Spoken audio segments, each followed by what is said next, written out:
Kassasiya şikayəti təmin edilməsə, Avropa məhkəməsinə müraciət olunacaq.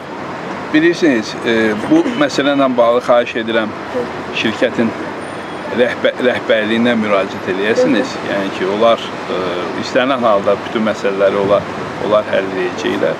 Amma mən öz adımdan bir şey deyə bilərəm ki, Azərbaycan daxilində olan bütün hüquq müdafiə vasitələrindən ANS istifadə edib və etməkdədir. O ki, qaldı Avropa İnsan Hüquqları Məhkəməsinə müraciət etməyi bir qəbahət kimi təqdim edənlərə mən demək istəyirəm ki, hələ 2000-ci ilin əvvəllərində Azərbaycan dövlət olaraq Avropa Şurasına qoşulub, Avropa Şurasının bir sıra beynəlxalq müqavilələrinə, o cümlədən insan hüquq və əsas azadlıqların müdafiəsi haqqında konvensiyaya qoşulub və onun Avropa İnsan Hüquqları Məhkəməsinin yurisdiksiyasını qəbul edib. Yəni, Azərbaycan dövlət olaraq həmin məhkəməni bir hüquq müdafiə vasitəsi kimi bəxş edib Azərbaycan vətəndaşlarına da, hüquqi şəxslərinə də. Sizin fikrinizcə indiyə qədər məhkəmə proseslərində Avropa İnsan Hüquqları Konvensiyasının hansı maddələri pozulubdur? Biz şikayətlərimizdə də bu barədə yazmışıq. İndiyənə qədər ANS KM münasibətdə konvensiyanın 6, 7, 10, 13, 14, 17, 18 və bəzi protokollarının da, o cümlədən bir sayılı protokolunun da 1-ci maddəsi pozulur. Məhkəmə kassasiya şikayətinizi təmin etməsə, Avropa məhkəməsinə müraciət edəcəksiniz? Biz Azərbaycan Respublikasının bizə verdiyi hər bir imkandan istifadə etməyə haqqımız var. Lakin bu barədə danışmaq indi hələ ki tezdir. Niyə? Ona görə ki, bizim fikrimizcə yox, daha doğrusu indi baş verən vəziyyət elədir ki, hələ məhkəmə qurtarmıyor.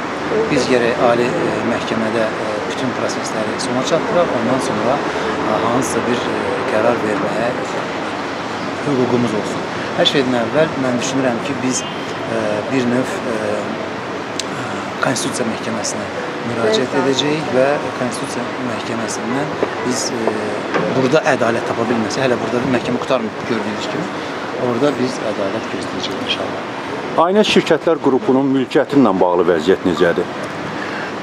ANS Şirkətlər Qrupunun deyə bilmərəm, ANS televiziyasının binası indiyə qədər demək qapalı vəziyyətdə qalınıb, möhürlü vəziyyətdə qalınıb.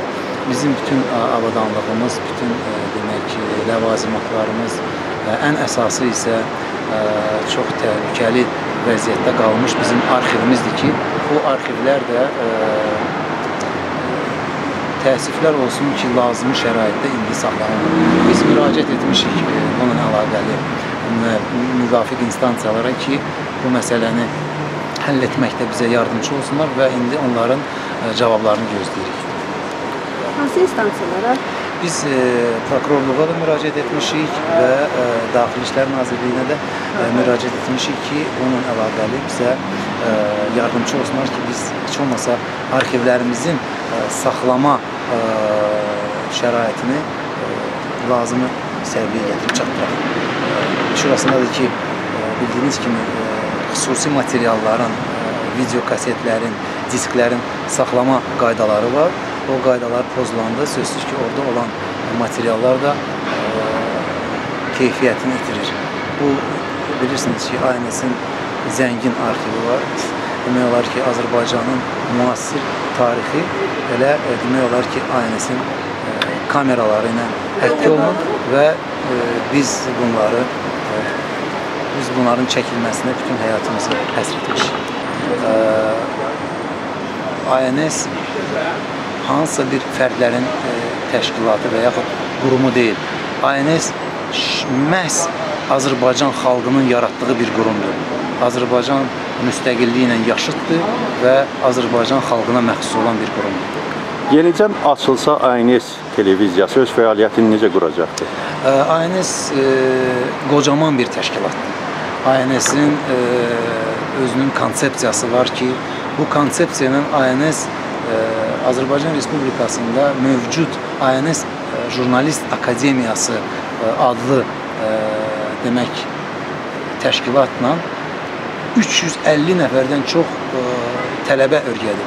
Bu günlərin bizim tələbələrimiz bütün televiziyalarda, radiolarda və mətbu orqanlarında fəaliyyət göstərir. Və ANS açılanda yenə də həmən öz konsepsiyamıza uyğun olaraq biz fəaliyyətimizi davam etdirəcəyik. Zəhmət olmasa məhkəməyə münasibətinizi bildirərdiniz. Qarşı tərəfin nümayəndəsi. Təxirə salın. Məhkəmənin gedişindən razısınız? Bəli, bəli.